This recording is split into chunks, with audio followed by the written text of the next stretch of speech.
absolutely shameful. Boris Johnson, what's he doing? He's doing nothing. Buhari is dead.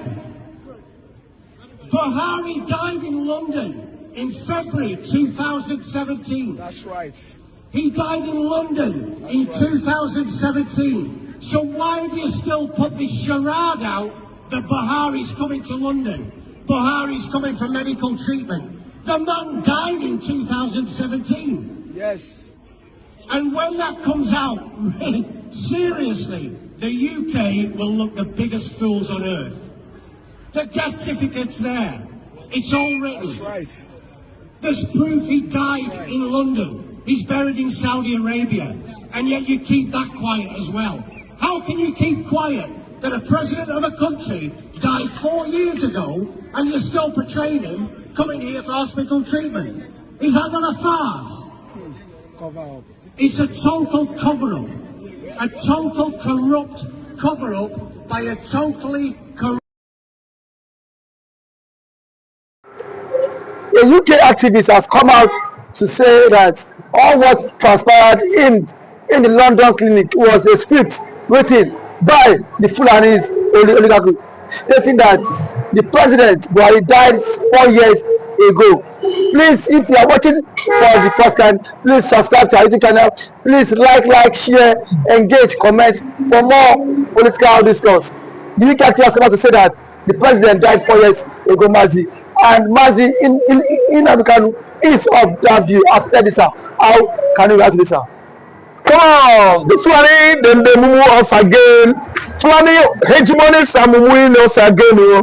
They don't start writing their own script. You see what transpired in London is no longer a written script by nnamdikanu, but this is an eyewitness by a UK-based activist. And I believe the UK-based activist must be a European, not an Igbo man, not Ikwere man, not Hausa man, let alone Yoruba man. A European has come out on a social media platform, it has grabbed, global attention. So recently, he said what transpired at London Clinic was just a written script. Scriptural. Someone actually wrote it. What casted it? The casting, Fulani. The playwright, Fulani. Major character, only that it is a tragicomedy. Muhammadu Buhari, former Nigerian president. Then you have those other Fulani, Janjawis, Juganos or Ellis played within this, movie or drama. This is not from Raf. It is from a European. That Nigerian president died 2017. Courtesy a European-based, London-based activist. He has actually come out that I made it known to the whole world that Muhammad Buhari died 8 years ago. That was February, March 2017. From 2017 to 2025 is 8 years. It's not for me, just a general, let me say concession by everybody. The arithmetical formula, I'm not the one that at least, configured it. This is just a question of why are Nigerians mugus? Why are Nigerians so moronic? If something is happening gradually, from the reminiscence, from the beginning, Nigerians will not, pay attention until it has gotten out of control, until it has formed malignancy.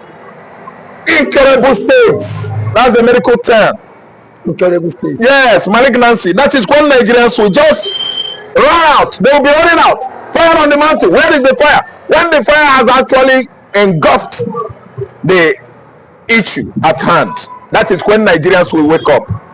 Because they are very, very ignorant, poor of the law and knowledge. And the information, Nigerians are dying of poor of information, poor of knowledge, poor poor knowledge of information technology, poor knowledge of law is what is killing Nigeria. Poor knowledge of due process. A Nigerian man, Nigerian military or soldier will walk onto him, slap him, kick him, slide him. He will, be still begging. He begs. Why? He is ignorant of the law, poor knowledge of the law, and he doesn't have information. That's why I still be happening on and on that we need to pump more money into our education industry. Our education industry is crippled, crying, dilapidated, over excessively. University, to go to university in Nigeria, you will first of all pay over 950,000, some schools 1.5 million. I mean, if you want to study medicine, the costliest course in Nigeria. But if you want to study other courses in Nigeria, you will be paying money. When you are paying excessively in the university, how do you think that the poor could get to that place? But education is very expensive in Nigeria. That's why Nigerians are ignorant of the law, ignorant of the due process, ignorant of information technology. Very, very poor. What does the Fulani want to achieve knowledge by playing all the scripts? When nnamdikanu has come out to say that this man died a long time ago, let us stick on that track. The right question is, why is Nigeria intended to achieve as a country when it was obvious that Buhari died in 2017?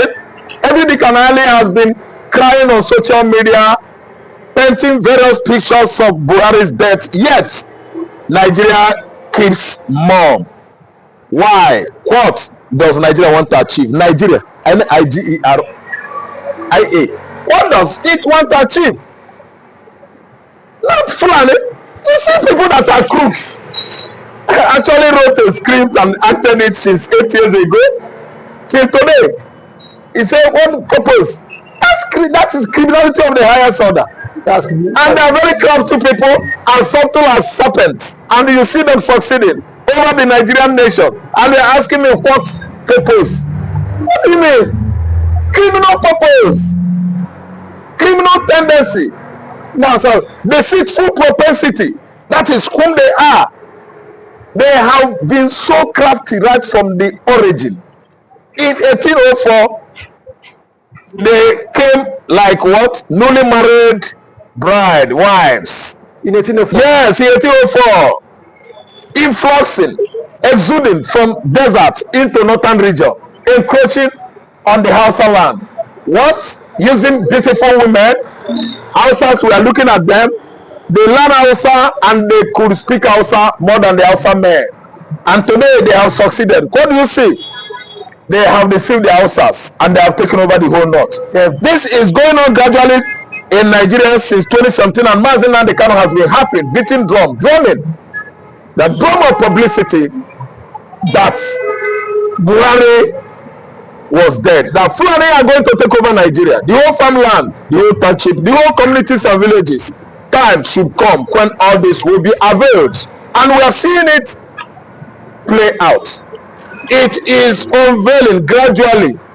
It has gotten to some good percentages, because even in my town, Nando, Fulani kidnappers follow swamp Agalemwawo from Odobili, from Uyobe to Odobili, from Odobili to Aboka.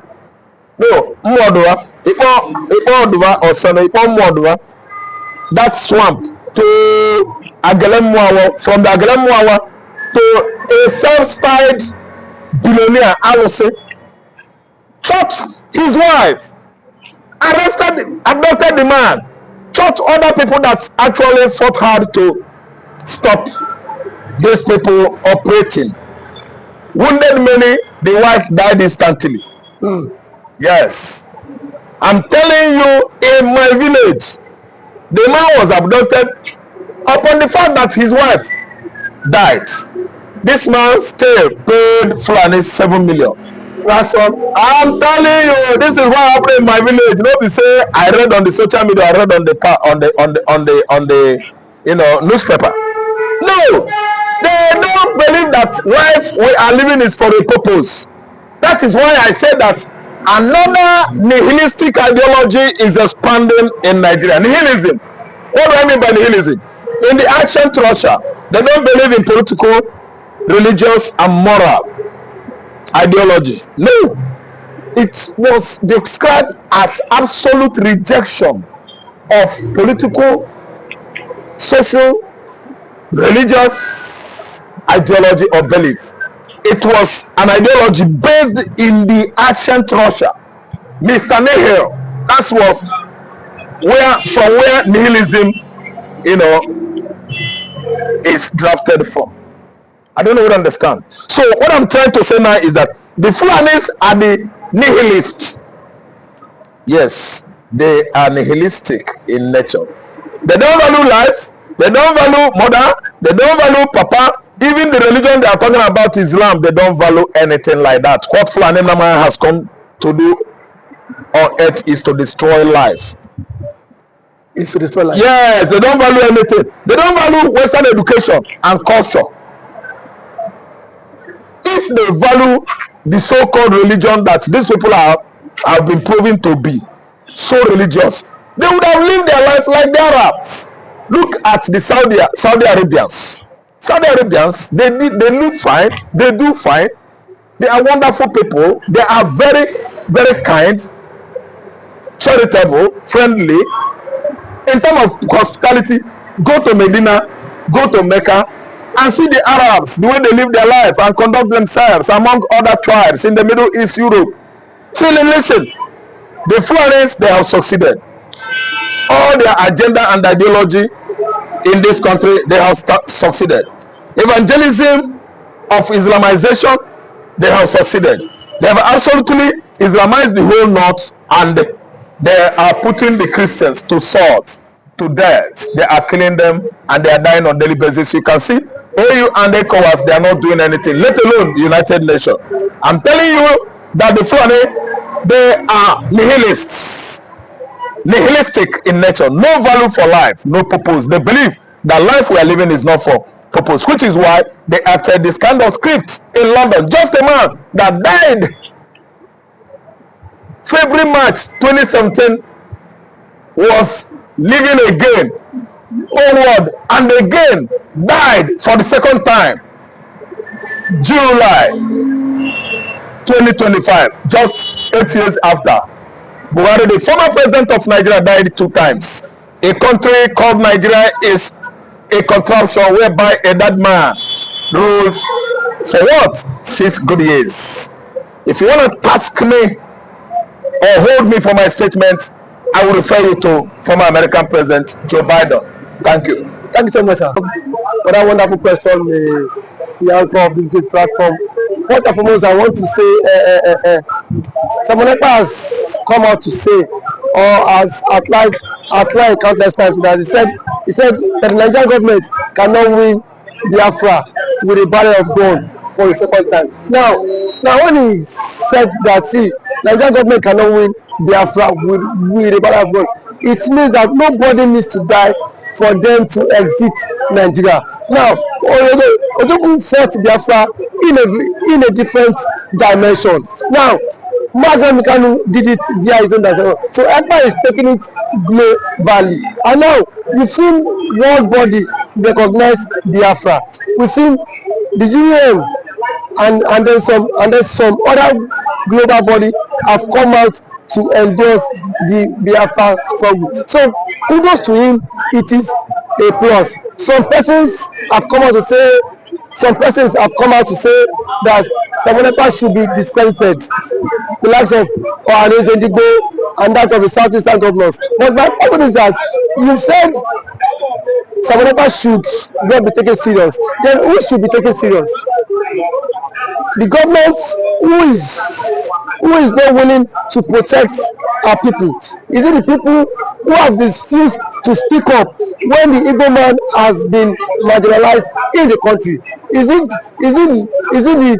the same governors who have become a tools in the hands of their Fulani master? So for you to even have a character like Sam Onepa and nnamdikanu to have come out to say enough is enough, that we are tired of this contraption called one Nigerians. It shows that these people have this mindset that see they can no longer be slave. So for him to have even gone as far as to hire lobbyists that will speak on behalf of Biafra in the world in the UN summit, to me it's a plus, and that alone the voice of Biafrans will be heard globally, and the voice of an Igbo man is also being heard globally. Now let me take it back the line. When Southern Sudan and South Sudan wanted parted ways, nobody killed each other. Nobody go through the route of violence. It was done amicably. So Sam Onepa is doing it amicably for him to convince world leaders that this thing is possible. And when the government of the day, the present government of Nigeria, are not seeing it that way. Thank you. You can also to the government, to the Nigerian government be worried about this? Why would they be worried? The same people have sent assassins to kill Sam Onepa. Now only he has escaped. So see, one thing about it is that the government of the day, they are panicking. There's panic. You know what it is now? Say a particular tribe or a major tribe to exit your country. You know how an Igbo man is. You know the investment of an Igbo man is in the country. Now imagine in Nigeria without an Igbo man. Let's just imagine that. I mean, dominance. That means the Hausa man would now dominate virtually every government parastatals in Nigeria. So now the reason why the Igbo man is still believe that's Nigeria is because the Igbo man is still in the contraption called Nigeria. But eventually, if the Igbo man leaves, my brother, the Yoruba man will know the true meaning of Nigeria, and then we now know who owns Nigeria. Just like what Angwabula said, he said they are not scared of the Igbos parting, exiting Nigerians. That was what he said. He said they are not scared. Indirectly, that means the other tribe would not have sense of belonging in the country. And we know it. We know it. I know it too. And every normal man now has the spirit of dominance. You cannot dominate him. If a Fulani man has the spirit of dominance, for you to dominate him, it will take ages. In terms of population, you cannot dominate them. So one thing is that Ojukwu have foreseen this whole thing. That was why he championed this Biafra struggle. And now, gradually, it is now becoming a reality in this contraction called Nigeria. Now, there are some Igbo men are even tired of the system called Nigeria. Just because they feel their brother is still in president. Man, my brother, I can bet you, come 2027, the Yorubas will be championing the Republic more than the Igbo man. I can bet you that. That I am very certain of. Yes, we will championing because it is certain when their president, when their brother is being kicked away from the presidency, already there is a plot, and which he himself cannot escape. The president himself knows that there is a plot, and then the big shots in the north are forming alliance. You know it. RFI, a powerful influence in the north, is not in the league. Sorry, is not in good terms with the president. And now nobody can take that factor. What RFI did, or else that made tinubu emerge as the president via his own influence. And then we have also the likes of Angulai, which is the chairman of the Northern Order Forum, he said post that election that the Northern Order Forum supported Tinubu, but come 2027, Tinubu will not get their support. So what does that mean? Now if the average Northern person is not will not giving the vote, now where will they get the vote? It just come by 2027. The same thing the universe have tagged the Igbos for. Now they will be the master mind of it, because I can bet you by 2027 Yoruba will stop, and that's the slogan that will continue to trend, is that we are tired of the country, we want to follow the suit of the Igbo man and exit the country, and then the Igbo man now will not take them tag them for being unserious, because now that the Igbo man is championing for the exit, we are saying the Igbo man is not serious. There are claims that the Igbo man is not serious, but I can bet you when the system will not catch up with you, then you will know why the Igbo man has been championing to exit. Thank you for always coming.